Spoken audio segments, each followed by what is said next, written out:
We're just going to do a couple of random reads, one from Writers of Modern England, book number 15 in the Columbia University series. Yeah, we had so many requests, I just kind of picked some at random to do. 424.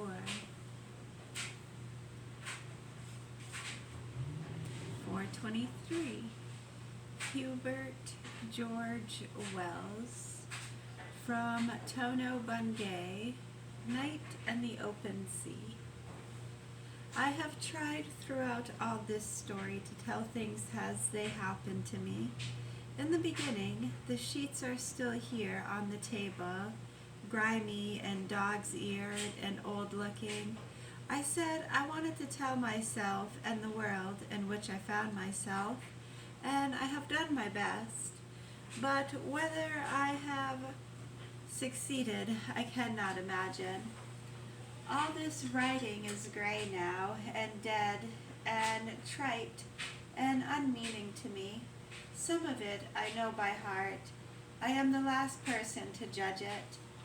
As I turn over the big pile of manuscript before me, certain things become clearer to me, and particularly the immense consequences of my experiences. It is, I see now, that I have it all before me, a story of activity and urgency and sterility. I have called it Tono Bungay, but I had far better have called it waste. I have told of childless Marian, of my childless aunt, of Beatrice wasted and wasteful and futile. What hope is there for a people whose women become fruitless? I think of all the energy I have given to vain things.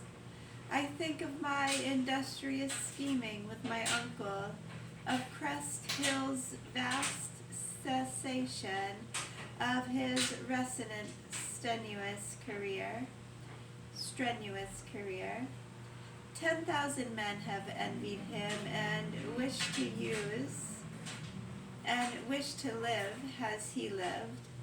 It is all one spectacle of forces running to waste, of people who use and do not replace, the story of a country hectic with a wasting, aimless fever of trade and money-making and pleasure-seeking. And now I build destroyers. Other people may see this country in other terms. This is how I have seen it. In some early chapter in this heap, I compared all our present color and abundance to October foliage before the frosts nipped down the leaves. That I still feel was a good image. Perhaps I see wrongly. It may be I see decay all about me, because I am, in a sense, decay. To others it may be a sense of achievement and hope, a hope that finds no promise in this empire or in any of the great things of our time. How they will look in history I do not know. How time and chance will prove them I cannot guess. This is how they have mirrored themselves on one contemporary mind. Concurrently with writing the last chapter of this book, I have been much engaged by the affairs of a new destroyer we have completed. It has been an oddly complementary alteration of occupations. 3 weeks or so ago, this novel had to be put aside in order that I might give all my time, day and night, to the fitting and finishing of the engines. Last Thursday, X number 2, for so we call her, was done, and I took her down the Thames and went out nearly to Texel for a trial of speed. It is curious how at times one's impressions will all fuse and run together into a sort of unity and become continuous with things that have been hitherto been utterly alien and remote. that rush down the river became mysteriously connected with this book. As I passed down the Thames, I seemed in a new and parallel manner to be passing all England in review. I saw it then had I wanted my readers to see it. The thought came to me slowly as I picked my way through the pool. It stood out clear as I went dreaming into the night, out upon the wide North Sea. It wasn't so much thinking at the time as a sort of photographic thought that came and grew clear. X number 2 went ripping through the dirty, oily water as scissors rip through canvas, and the front of my mind was all intent with getting her through under the bridges and in and out among the steamboats and barges and rowing boats and piers. I lived with my hands and eyes hard ahead. I thought nothing then of any appearances but obstacles. But for all that, the back of my mind took the photographic memory of it, complete and vivid. This, it came to me, is England. This is what I wanted to give my book. We started in the late afternoon. We throbbed out our yard above Hammersmith Bridge, fused about a moment and headed downstream. We came at an easy rush down Cavern Reach, past Fulham and Hurlingham, past the long stretches of muddy meadow and muddy suburb, to Battersea and Chelsea, round the cape of tidy frontage that is Governor Road, and under Vauxhall Bridge, and Westminster opened before us. We cleared a string of coal barges, and there on the left in the October sunshine stood the Parliament houses, and the flag was flying, and Parliament was sitting. I saw it at the time unseeingly. Afterwards it came into my mind as the center of the whole broad panoramic effect of that afternoon. The stiff square lance of Victorian Gothic with its Dutch clock of a tower came upon me suddenly and stared and whirled past in a slow half pirouette and became still. I know behind me, as if watching me recede. Aren't you going to respect me then? It seemed to say. Not I.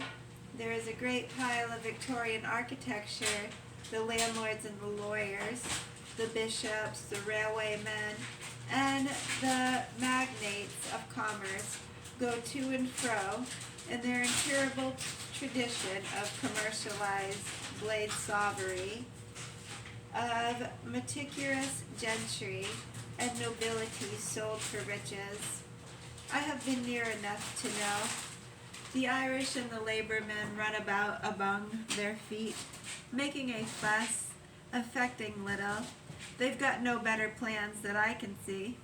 Respect it, indeed. There's a certain paraphernalia of dignity, but whom does it deceive? The king comes down in a gilt coach to open the show and wears long robes and a crown, and there's a display of stout and slender legs and white stockings, and stout and slender legs and black stockings, and artful old gentlemen in ermine.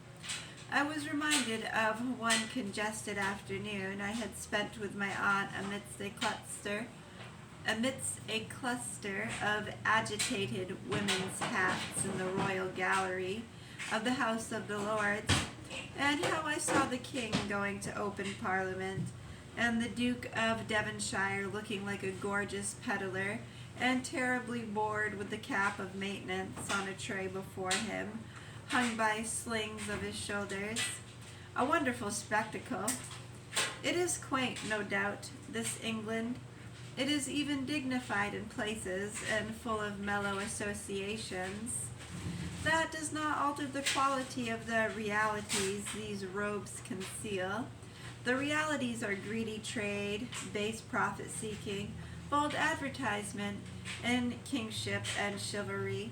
Spite of this wearing of treasured robes, R has dead among it, has all that cluster my uncle championed against the nettles outside the Duffield church. I have thought much of that bright afternoon's panorama. You're welcome. Yeah, we'll read some more later. Yeah, my voice is actually getting tired quicker than I thought. It's really nice. Cheers.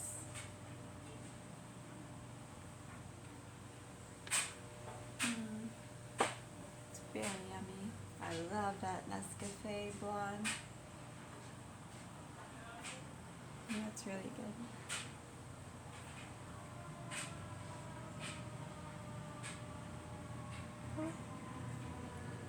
Someone must have pulled a fire alarm.